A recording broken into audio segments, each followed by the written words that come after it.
I believe we're on the air, and I believe that it's about a Sunday sermon, or what would a religious official like myself, who ordinarily would be in a church, but I'm not in a church because the church I was in for 38 years is no longer available to me as a precinct. It's available to me as a building. Once a week I go there at 6 o'clock on Sunday night, and we call the folks together, and we read the word, as we're going to mention here in a minute, and we get the bread and the wine, and it's all there, and we have Mass. So it's the 22nd Sunday of Ordinary Time. No, it's not. It's the third Sunday of Ordinary Time. And the general theme of the readings is that God has moved in with us, which should be a reassuring thought, but for some people a terrifying thought to think that God has moved in with us, as though he's moved in as a kind of a landlord who's going to take the place over, and he's going to enslave, you know, the usual stuff associated with believing in a religion. Whereas what we're saying is, in fact, this is a great, atmosphere of hospitality that we are extending to God, not so much that God is extending to us. I mean, the hospitality, so to speak, of the God, or of the cosmos, or the universe, is in fact obvious if you look around us. Those of us who live in big cities, of course, have problems with that, because we barely can even see the stars at night, because of what's going on in our layers of atmosphere. But people who live out in the open, of course, can look around and see signs of the great power, many times.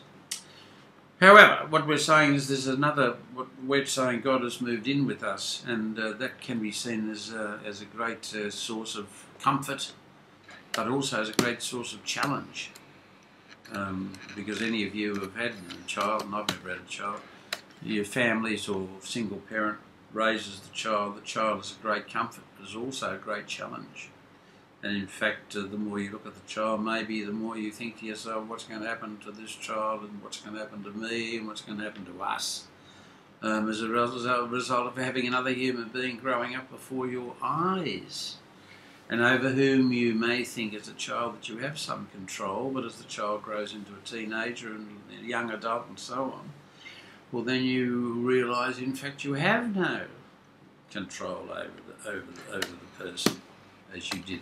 So this is the same with us, I think. But anyway, these readings, the first reading comes from Isaiah, and it's not usually on a sheet of paper, it's usually in a book, and the book's usually called the Bible, and you've got a couple of main sections in this Bible which Christians wave around. The first section is called the Old Testament, because it's mainly, and it's almost all the books contained in the Jewish Torah, and then you've got the New Testament down the back, which is the four Gospels, and it's other books like the letters of Paul and others, and the Acts of the Apostles, and the book called Revelation, or the Apocalypse. So, I mean, I'm only reading from these bits of paper because it's easy to handle. This is while I'm staring at the machine and trying to talk with you. So the first reading's from Isaiah chapter 8, containing a few verses of a poem, probably composed in about 732 before the Christian era, when the king of Assyria destroyed the Jewish northern kingdom, called Israel, captured its capital, called Samaria, and deported the elite, those who could think, those who had money, those who could had experience of governance. And that's what people have done many times over the ensuing 2,500 years. Dreadful experience of being deported because the conquering power required your services to make his kingdom go better, and without leaving it to his own people, who may not be as efficient or as even as loyal as the people that would be, the Romans did it, and of course lots of other people did it, of course. We haven't got time here, or I haven't got the wit to be able to go through examples of people being deported because, as we see, I think on the news, contemporary news, in parts of the world where people are chased out of their villages and chased out of their regions, not so much because the invader wants to use their talents by carting them off to his place, but in fact he just wants them to be out of the oil bearing or diamond bearing or gold bearing piece of territory that he intends to exploit. He doesn't give a damn about the people who were there before he got there. He just chases them away or kills them. So and they end up in camps, all right, but they're not living in the place to which they were deported. They're living in places that are hospitable enough to take them in. Like we in Australia are not hospitable enough to take in, we're hospitable enough to take in people who come here by aeroplane or come here on visas, but in fact we're not hospitable enough to take people in who come here by boats and are referred to as asylum seekers, and currently in Australia are treated as though they were actually invading Australia. But I don't want to go there because that's a contentious issue, and we stick to the first reading anyway. Just briefly, there was a darkness of captivity. You can imagine people who may be watching this program come in other parts of the world where they know what captivity meant. In fact, people my age, of course, would remember prisoner of war camps in World War II. They'd know of that and all the dreadful experiences that people had, especially the Jewish people, which may well be the explanation of why the Jewish people in the state of Israel are so passionate, some would say mindlessly passionate, about keeping Israel safe and secure, even by having nuclear weapons themselves, and becoming terrified when anybody in that region has got access to nuclear weapons. It comes from, what, 2,000 years or more, 3,000 years of having to protect themselves against invaders back and forth,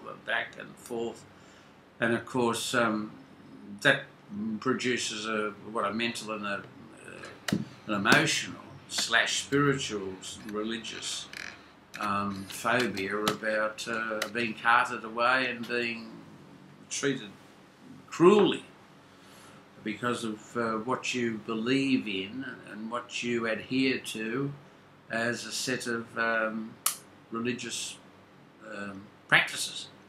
So there we are here. In this case, people in captivity no better than people waiting for death, already dwelling in the sombre land or twilight zone, which Roman Catholics, myself included, referred to as purgatory, sometimes even as another place called limbo. And against this gloomy background, Isaiah the prophet raised the Jewish hope by promising the light of a Saviour, who had a code name, Emmanuel. God has moved in with us, it means, when translated into English. So we had all of that. It was Isaiah the prophet who predicted what the final solution of a Jewish chaos would be far into the future. A king who would be also a suffering servant, which is an unusual role in whoever's history or literature, when you have the boss or the leader who in fact is going to go through hell, not to keep the power but also but to make it possible for his subjects, I suppose, to be able to live a peaceful and productive life. Anyhow, what's that from? Isaiah the prophet. Then you get down to this piece of Matthew's Gospel, and it's got here in a few lines of today's Gospel, Matthew calls to mind several moves, all of which announce a beginning. The arrest of Johnny the Baptist, which we, I think, talked about last week, started a new movement a new relationship with the unknown, the God. And also, it refers to a new relationship, which is, the word is used, a special word called covenant, which means it's a solemn, that's solemn, that it's almost, that's unbreakable. This covenant, neither party can break it. So we end up with the preaching of Jesus in cosmopolitan Galilee. That's up north. He went as far as he could get away from Jerusalem because it was a hotbed of political intrigue and religious hypocrisy. And John the Baptist was spent his young adulthood trying to get locals to be converted from lax Judaism to what he wanted them to be, what we would now call fanatics. And that's what he was after. And he got himself in terrible trouble, so much trouble from the religious authorities and the Roman occupying army that they locked him up. Eventually they chopped his head off. But they locked him up, and his cousin, Jesus, took the hint and cleared out of the south and took off for the north, which was Galilee. So there we've got Jesus in Galilee, and he starts his recruitment of like-minded persons. Young men, I suppose, but in this instance, what he's doing, he's not going down to the river and saying, "Oh, jump in the river and be converted." He gets them where they're working. He visits the workplace, which is the Sea of Galilee, an inland sea, where people had to, they weren't fishing with fishing rods and pulling at the occasional fish out of the water and taking it home to eat. They were commercial fishermen who used to have boats and go out in the stormy waters of Galilee, and which would provide the raw material for lots of his stories and lots of his parables. But the moral of the story would be lots of that stuff. But in this instance, what he's doing is inviting two blokes who, I don't know where he decided to pick these two blokes, but anyway, they're commercial fishermen, and he says, let's have Simon Peter and his brother. In fact, the bloke was called Simon, but later on they changed his name to Peter, English equivalent of C-E-P-H-A-S, Cephas or Cephas, which was a nickname like Rocky. So he gave the bloke the nickname, and before that he's got Simon, and he's got Simon's brother Andrew, and he decides to invite them to change their their life pursuit from fishing for fishers, obviously, and he said, "I'll change your art of fishing to fish for people." So they became. It took a while. It took a while because to lure them away from their industry, but there was something going on. There's some magnetism or magic going on, where we see it all around the world today, where young men are being recruited by all kinds of warlords and political systems to be other than what their mothers and fathers raised them to be. They become fanatics. Now, you've got a problem here, but we'll talk about it over the coming weeks, whether these guys turn into fanatics. In fact, there's a book written by a bloke called Aslan, who prefers to think of Jesus as a zealot or as a fanatic. And it's an attractive proposition because you've got to have some explanation, I suppose, what kind of person Jesus was. And don't just leave him as tasteless, colourless and odourless, because you don't want to be a disciple of somebody who's tasteless, colourless and odourless. But what kind of a person, what kind of... Well, the only indication we have that these blokes who were pretty, gloriously ordinary commercial fishermen, decided at least they'd follow follow him to where he lived, and sit down and God knows what, drank, smoked, I don't know, to exchange their views of the world and the afterlife and all of that kind of thing, and what it meant to have these Romans mucking around with their country and which way they should go. So you've got this program, I suppose, like the preaching of the, what's he call it, the kingdom. which doesn't make much sense on this side of the world where we are, because we haven't got kingdoms. Well, they might have kingdoms, have they? In the Pacific? Yes. They might have kingdoms and kings around the Pacific Islands. Here in Australia, of course, we have a picture on the wall of Her Majesty the Queen, but we call ourselves the Commonwealth of Australia. We've only been here since 1770 something, and in fact this day on which we are speaking to one another is called Australia Day.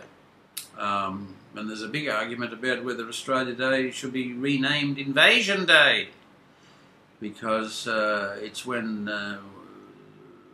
white people came by tall ships from England, because the jails were full, and because the War of American Independence, or the American War of Independence, meant that you couldn't be taking prisoners to America. Where else are you going to put them?